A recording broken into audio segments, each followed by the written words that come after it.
All right. What is going on, my friends? Mike Walker here, Client Success Director for The Wealthy Consultant. And you are obviously listening to TWC Talks. This is something that I'm really excited. I've got a really cool story to share with you guys today, and a person who's been, doing the work. And I really wanted to highlight his success. I wanted to illustrate what success looks like. And that is the, exact purpose of what we call these MDC success stories, people that are inside our modern day consultant program and getting the success, netting the rewards of their efforts. And so I'm just really, really excited to introduce this guy, Mr. JonCameron Johnson. Excited to have you here, sir. Thank you so much for joining us on an early morning here. You and I are both on the West Coast, so we're making work before people are even up, man. Excited to have you here.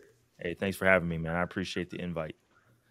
Absolutely. Absolutely. So let's dive right into it, man. I want to make sure that people understand, who you are. Give us a little kind of background of where you've been, your journey up to this point, and then where you are in the industry. Like, what do you focus on? What are you all about?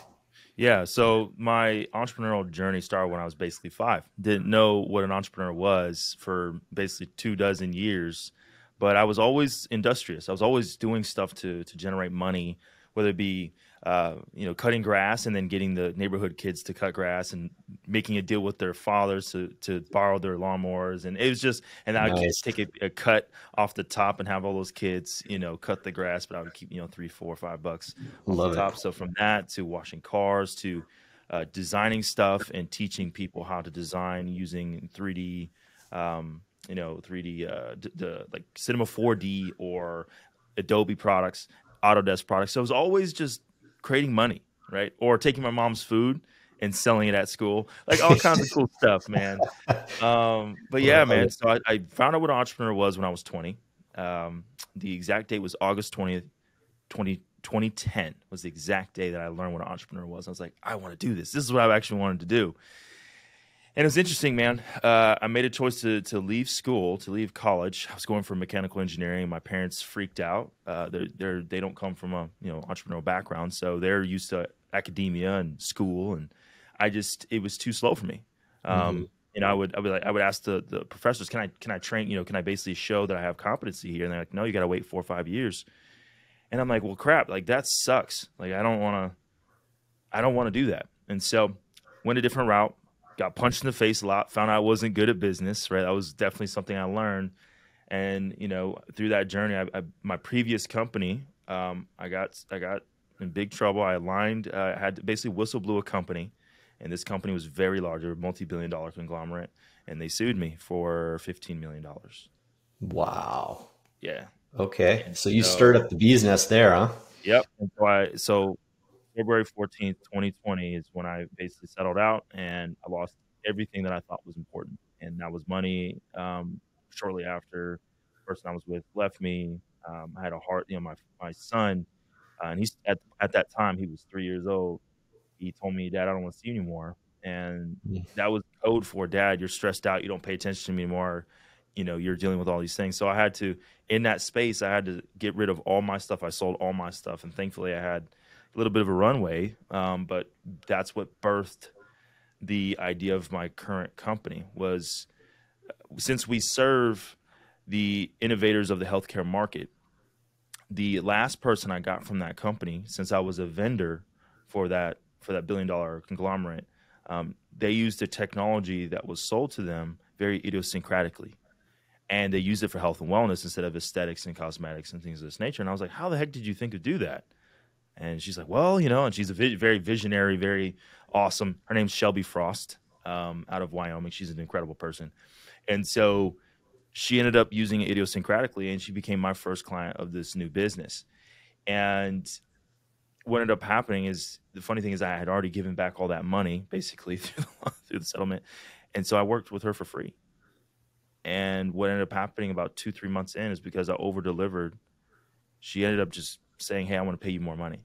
So she's just, I know you undercharged me for this, so just let's go. And so that was fine in the moment, but I ended up having to pay bills. I was already behind. So it was a situation where I was still desperate. And July 4th, 2020, on one of the calls I generated from outreach, cold outreach on LinkedIn, My first client ever that came from some sort of, hey, here's this new offer, here's this thing I got, this idea, he bought. And the funny thing is, before that call, I was going to cut my price in half from 10 to 5 grand. Oh, And wow. instead I doubled it to 20. Now, before I did that, I had to remind myself, and what I learned from this was I had to remove myself out of the sale. I had to become invisible. I wanted to make it about him and guiding him to where he wanted to go. And the way I did that was first look at his Facebook page and looked at, he's a father, he's a husband, he's got 2 kids. I've met both of them. I've met his wife, been to his house. And that is what allowed me to help him make the decision.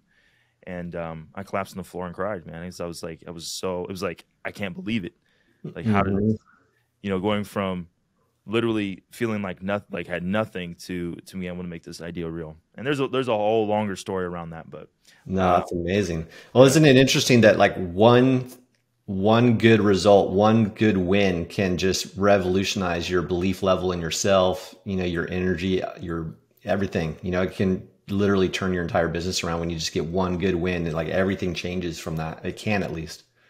Yes. It's really cool. Awesome, man. So let's dive in a little bit more granularly then. Let's look at your business, your market, your solution. What is it that you do for your clients? How do you transform their business and lives?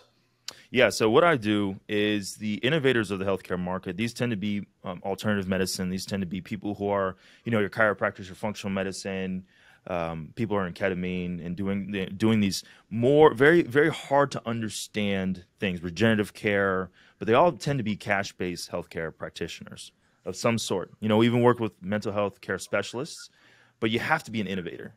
You have to have magical care. Like, it has to be so good that people just don't believe it.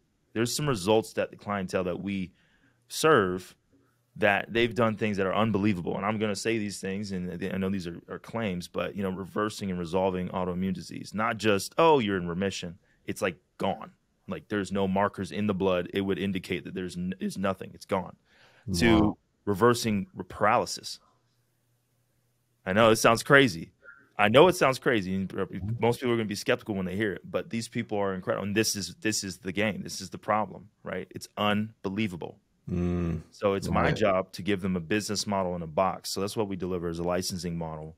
That is a business model that helps them monetize it, helps them democratize their brain and genius, bring it down to a level that can be understood, so the patient can get the best results as well as the magic of care. So it's not only helping them with their offer in their product suite. Typically it's helping them build some sort of curriculum, but then it's also building the indoctrination processes, the education processes. So the patients want better care. They know they need to spend more. They want more time with the practitioner. Our current healthcare system doesn't allow for that. Yeah. It's about 8-minute consults is the average. It's like 8 minute, 12 seconds, something like that. That was the figure I last saw.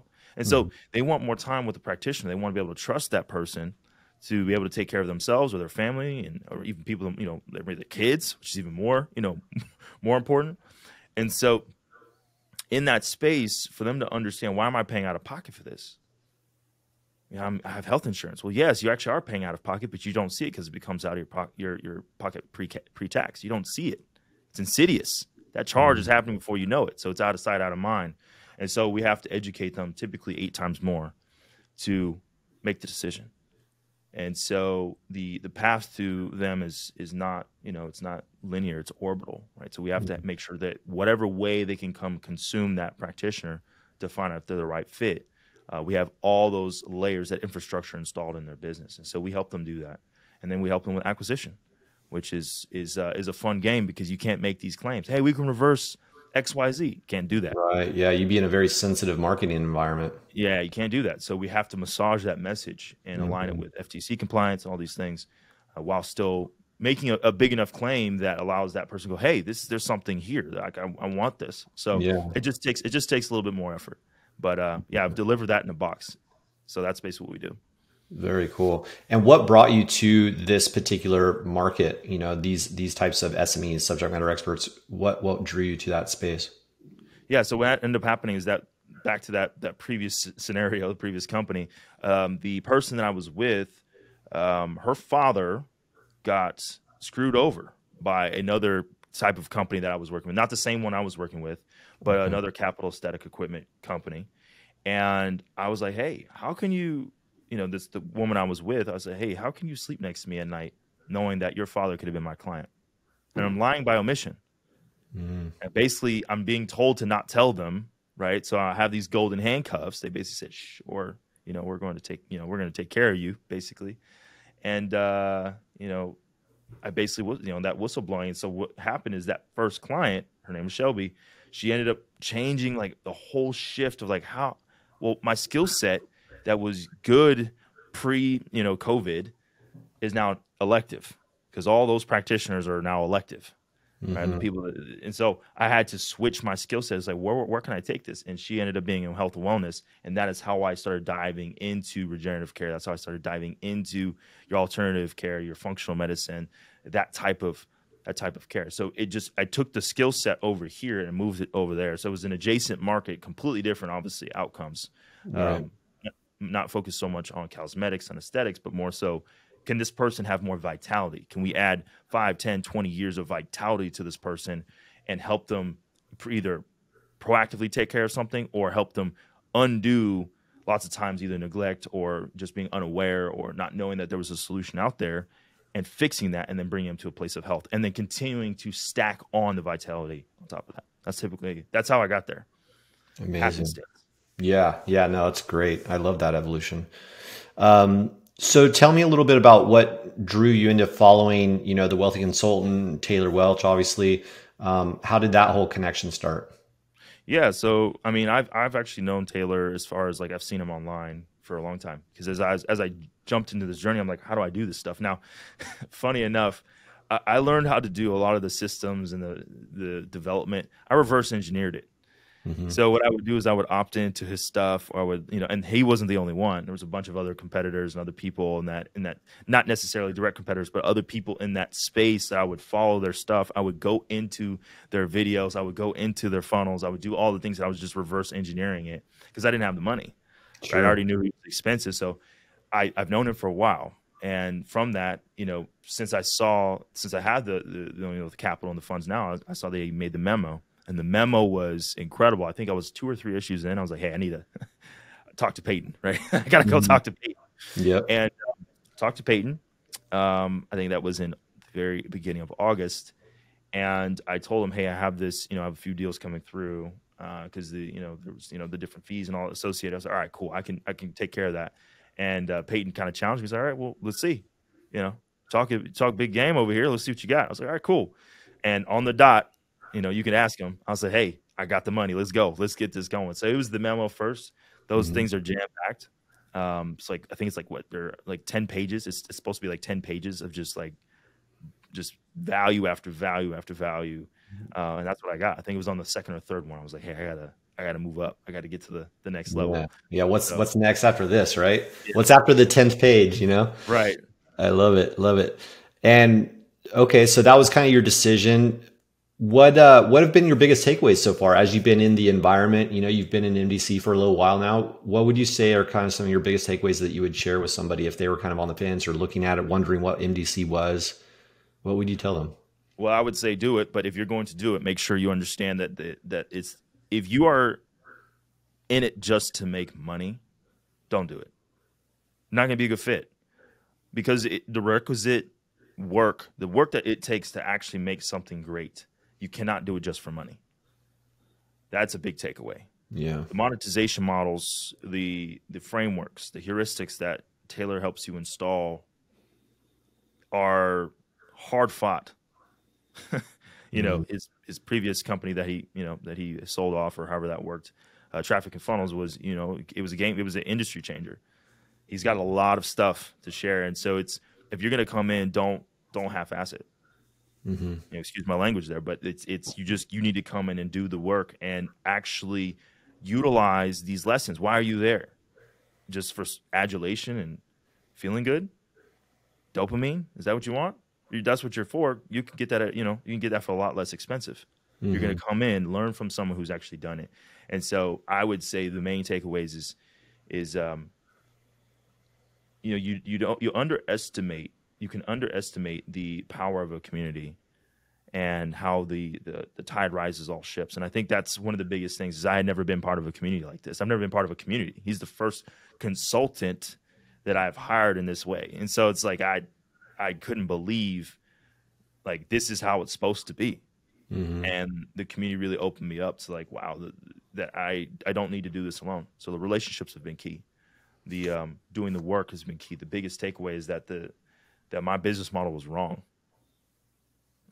And I don't know how much I'm allowed to share, but the point is like the model in which I was using for monetization and the medium in which I was doing it was incorrect. It was still effective, but for who? Yeah. Right. And so for me, it was like, I want to align, since my goal is to transform healthcare by adding 1 billion years of vitality to the world. For me to be able to do that, I have to do it the best way, the very best way. And that requires me to have a model that is not short-term thinking, but is long-term, that builds like a stable foundation, a base that I know that I have a beautiful ecosystem, not just great marketing, not just great acquisition. It needs to be an ecosystem. So there's a lot of things, man. There's so many things. I could literally go a list. We'd be here all day, though. Yeah, no, it's good, man. I love it. Well, and to your point, the power of community. I call it the mind hive. It's a powerful place, and what I love about it is the flywheel effect that we see from it. I mean, we only let, literally a handful of people at most in every single month. We purposely throttle that so that we can maintain the quality, make sure that every single person joining the community, is of the caliber and the mindset, and in every aspect, personality wise, everything. Like, we want to make sure that every single person that joins the community isn't just in it for themselves, but they're in it to help the community as a whole. Like you said, rising tide lifts all ships, and every single person added to the community is exponentially increasing the ROI for everybody that's there, right? It's like shared. And any competitor that's out there that doesn't have the power of a community like we have, and I'm not, I'm sure there's other great communities out there too, but if you are not plugged into something like this, in my opinion, especially with AI and all the other things that are coming at you, you need to be able to tap into more than just your own brain. And being able to do that, literally with several dozens of people's brains, all with varied backgrounds, different skill sets, personalities, and everything. I've just found it to be a really powerful source. And I say all that just to highlight the fact of how perfect of an example you are to that, because I see the value that you're bringing to the group. Guys, just so JonCameron, he drops value posts and slides and videos. I mean, we're literally featuring his VSL in some of our training. I mean, you throw it down, man, and you add some significant value to the community. And I know that's going to continue to reciprocate back to you, but I just want to highlight how valuable of a member you are to the community. So I appreciate you for everything that you're doing there. Thank you. Okay. So we've already kind of talked about it, but if somebody had reservations, maybe they're reading the memo right now and they're like, okay, I've heard of this MDC thing, but I don't know if this is for me. I don't know if I'm like there yet, quote unquote, right? What would you say, and what would you suggest to somebody that's maybe reading the memos right now and considering MDC in the near future for their own business? Yeah, I think the answer that everyone would want to expect me to say is just go do it, right? But I think there's nuance to that. I think you have to look internally and go, all right, what am I in business for? Why am I here? Because if I remember correctly, the ethos of the wealthy consultant in this brand is it's got to be good for the client as well and good for the world. So it's got to be good. Like, are you just in it for money? If that is, and you can actually be the indication of that. And I was talking when I was onboarded was if you don't fill out the documentation, the onboarding docs, and if you cannot have an exhaustive experience in that, like it's like I have exploded these pages. It's full because your avatar, your client, your ideal client profile well. If you can't do that, you're not in it for the people you're trying to serve. You're in it for yourself. Nailed it. Yep. Because if you were in it for them, you would know upside down and backwards. So what I would say is if you're actually in it for just money, I wouldn't do it. You'll get eaten up and spit out. Don't do it. Now, if you're like, hey, I have a purpose, I have a passion, I have a vision that I want to bring to the market. And it is, what I tell all my clientele and I tell in my marketing, I'm like, I'm inevitable. That's what I say. Like, if you believe you're inevitable and you believe if you just had the right model, you had the right community, I need that little extra just that extra boost because I need to have, all right, maybe I'm just missing a few pieces here and there. Or maybe the model's a little bit off and I'm wondering why. And I don't want to use fear tactics. I want to be compliant. I want to be here 5, 10, 15 years from now. I want to be perennial like Taylor talks about. If I want to be a staple in this industry and I'm going to do it for the right reasons and actually provide impact, then yes, do it. Otherwise, do not subjugate the market to your selfishness. Boom. Love that. Awesome, man. So as we wrap then, how can people learn more about you? Where can they go to discover your brand and all that? Share their ability to reach you. Perfect. Yeah. So etho.net, it's ETHO.net. That's my site. It's pretty cool. We just got it up last month as far as like rebranded and made it all beautiful and sexy. Fire, by the way. so there's tons of stuff there. And then my social is actually my first name. So it's for Instagram, it's at JonCameron. I know that's a long first name, but it is my full first name is JonCameron. And then on Facebook, it's JonCameron Johnson. So those are the platforms I'm on. I'm starting to publish a lot more and all that stuff. But yeah, as far as the brand itself, etho.net, ETHO.net, which is an awesome domain that I got for free. Funny note on that, by the way, my previous name of this company used to be MD Academy. But funny enough, the clientele we serve, we only have one MD on our client roster. And I ended up finding out the people that I worked with, they find MDs as public enemy number one. Funny story. Yeah. So I wondered if I had a different name, how many other people did not actually, come into my ecosystem. Matter of fact, my best client told me he almost didn't book a call because of the name of my company. So for those of you who are branded improperly, that is the lesson. Make sure you understand what your market and how you're perceived by the market, because that alone, I mean, that would have deterred not only him. This man's been with me for almost 2 years now, but he's also referred 7 people to me. Oof. Yep. So, you know what I'm saying? Yeah. That's, knowing your avatar, that's something we go deep in the program, and avatar analysis is a science and an art form that cannot be ignored. That is for sure. That is for sure. That. And that, that was one of the reasons I changed it. So as I learned, it's like, oh, I got to change that. So yeah, man. There you go. Awesome, man. Well, hey, again, thank you so much for joining us on this. I'm really excited to put a light on your success here. And I just know everybody in the community already says this in the post and, all the comments that are always going up on the stuff you drop. But thank you for being you. Thank you for the value you add. And I know for the world, because of what you're doing. I mean, you have a true mission that is literally, not just figuratively, but literally changing lives. And I think that's really, really cool. We're just excited to play a small part in your success journey. So appreciate you, man. Yeah, man. You guys are doing a great job. I love this community. I love what you guys do. You guys you have broken through so many of my mental paradigms, mental dichotomies that have been holding me back. And it's incredible. So, you guys, you specifically, I've met you face to face, as well as Taylor and some of the other people in the group. It's incredible. It's incredible what this community does. So yeah, I don't plan on leaving. Put it that way.